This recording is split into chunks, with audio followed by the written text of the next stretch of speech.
Vienareikšmiškai galima atsakyti tik tai, kad kovo 11-osios Lietuvos nebėra.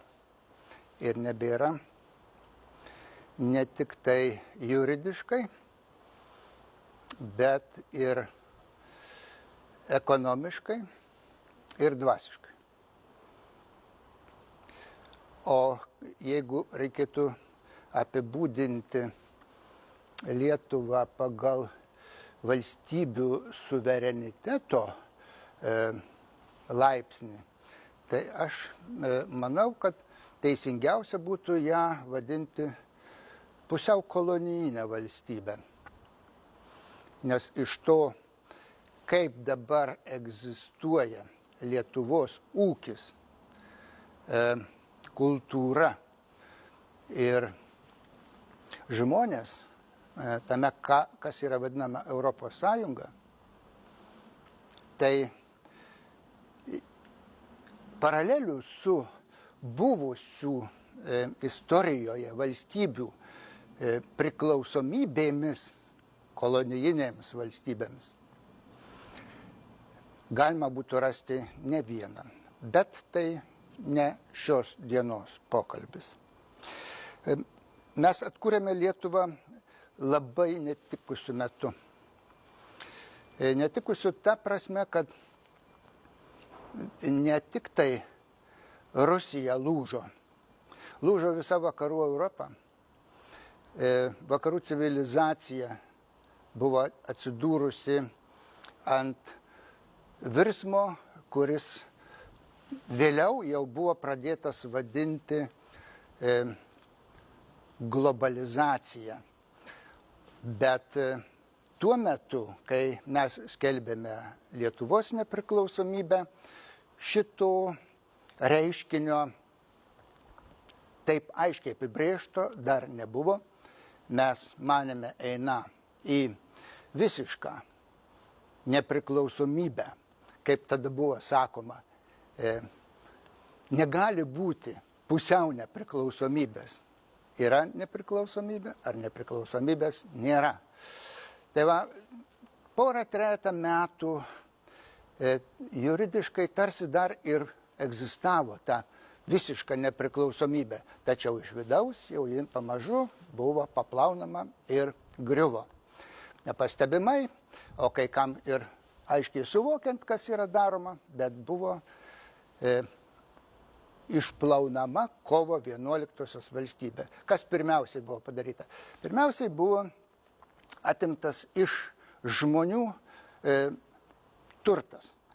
Ne tiek turtas tikrąją to žodžio prasme, daiktiškąją prasme, galimybė turėti turtą tiek, kiek pats žmogus atrodo galėtų jo sukaupti, juo disponuoti ir ant to kurti savo asmeninę laisvę.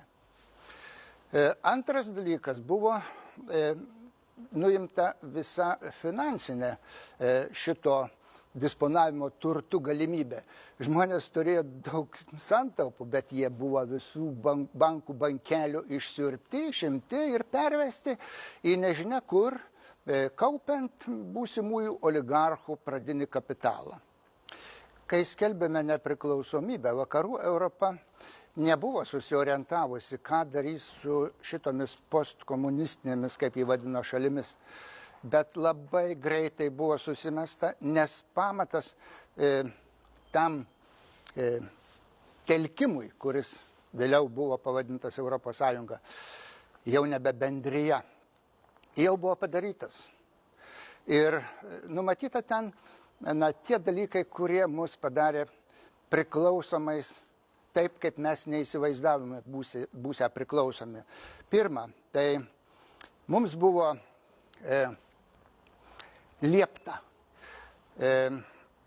atsisakyti savo energetinio stuburo, tai yra Ignalinos atominės elektrinės, nes elektrinė tai yra ekonomikos pamatas. Toliau mums buvo nurodyta, kad visi bankai turi būti privatizuoti ir priežiūrą gali atlikti tik tai valstybės bankas, kuris praktiškai yra kasininko vaidmuo. Mums buvo pasakyta, kad mes privalome įvykdyti didžiąją privatizaciją iki galo. Tai yra parduoti visas valstybei priklausančias įmonės ir kitą valstybės turtą, taip, kad galėtų laisvoji rinka egzistuoti ir funkcionuoti iki kapiliarinio lygmens. Ir kas svarbiausia, kad mes turėtumėm įstatymus, kurie leidžia bet kam iš ES šalių piliečių pirkti mūsų žemę, ko nebuvo per visą Lietuvos istoriją. Dar daugiau, bet kuris ES pilietis atvykęs į bet kurią Lietuvos savivaldybę galėjo būti renkamas ir išrinktas. Kitaip sakant, dalyvauti politinėje savivaldybės veikloje, diktuodamas tokias normas, kokias dabar matome danų kiaulidžių pavidalu. Tai visi šitie dalykai, savaime suprantama, neatėjo be žmonių komentarų, žmonių reakcijų ir svarbiausia, be didelio nusivylimo. Kad nebūtų tas nusivylimas pernelyg skaudus ir pernelyg žiaurus, buvo puikiai sužaista atviromis sienomis.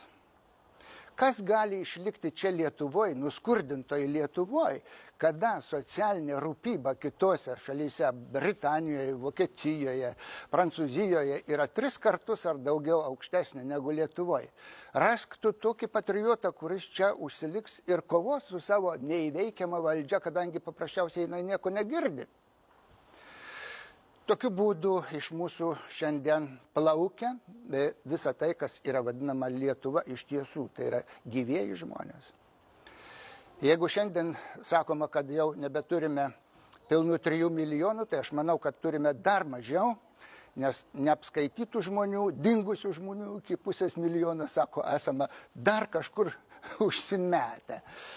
Tai juokas juokais, bet populiacijos likimas yra visiškai neaiškus. Antra, visiškai neaiški yra Lietuvos valstybės institucijų veikla ir likimas, kadangi įstatymai yra visi harmonizuoti pagal ES teisę ir bet kuris naujas įstatymas taip pat reguliuojamas, atitinka jis standartus ar neatitinka. Taigi, valdymas, galima sakyti, iš centro yra totalus ir iš tiesų žmonėms, kur tada geriau gyventi, valdomiems dvigubos valdžios ar viengubos valdžios ir gaunant už tai visiškai kitą savijautą, kitą pragyvenimą. Šlykštusis Suslovo pasakymas, kad Lietuva bus, bet be lietuvių, yra kažkaip vėl aktualizuojamas. Ir jeigu jau demografai kalba apie tai, kad apie 2030 metus mūsų populiacija, jeigu ir ne bus visiškai išsisklaidžiusi, tai bent jau priėjusi tokią ribą, kad jos atsinaujinimas bus praktiškai nebeįmanomas, tai tada Lietuvos ateitis, patys suprantate, nelabai šviesi. Jeigu tempai emigracijos ir gyvenimo kokybės gerėjimas bus toks, koks vyksta dabar, tai ko gero taip ir gali būti. Aš tikiuosi tik tai vieno, kad kaip visada lietuviai galvojo nugaromis. Tai jeigu šį kartą irgi kas nors stuktelės, būtent emigracijos faktas, kad jau mes mirštame, tai gal per nugarą ateis ir į galvą. Ir tąsyk tas milijonas, kuris čia liks, ir nenorės gyventi niekur kitur, padarys kietą Lietuvą. Tokią, kuri galės kalbėti tada apie lietuvių susigrąžinimą čia, tam tikromis sąlygomis, kad jie būtų tikrai įsipareigoję gyventi ne savo, o Lietuvai.